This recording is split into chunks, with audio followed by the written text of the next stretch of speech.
കൊല്ലം പുനലൂരിൽ കാറിലെത്തിയ അജ്ഞാത സംഘം 4 പേരെ വെട്ടിപ്പരിക്കേൽപ്പിച്ചു. വെട്ടേറ്റ 2 പേർക്ക് ഗുരുതര പരിക്കേറ്റവരെ തിരുവനന്തപുരം മെഡിക്കൽ കോളേജിലേക്ക് മാറ്റി. വിവരങ്ങളുമായി ഷമീർ ചേരുന്നുണ്ട്. ഷമീർ, ഈ ആക്രമണത്തിന് പിന്നിലെ ഉദ്ദേശം എന്താണെന്ന് വ്യക്തതയുണ്ടോ?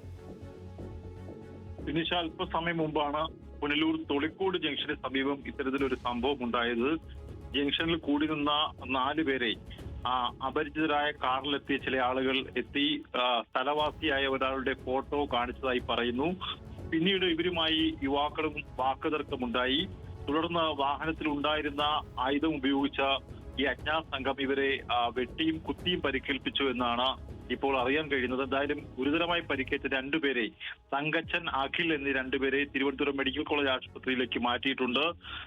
ബാക്കിയുള്ള 2 പേരെ പുനലൂർ താലൂക്ക് ആശുപത്രിയിൽ പ്രവേശിപ്പിച്ചിട്ടുണ്ട്. എന്തായാലും പ്രദേശത്തെ CCTV ദൃശ്യങ്ങൾ പരിശോധിച്ച പോലീസ് പ്രതികൾക്കായുള്ള അന്വേഷണം നടത്തുന്നു. അക്രമത്തിന് പിന്നിൽ എന്താണ് എന്നുള്ള കാര്യം വ്യക്തമല്ല. പോലീസ് ഈ ദൃശ്യങ്ങൾ കേന്ദ്രീകരിച്ചുള്ള അന്വേഷണമാണ് ഇപ്പോൾ നടത്തുന്നത്.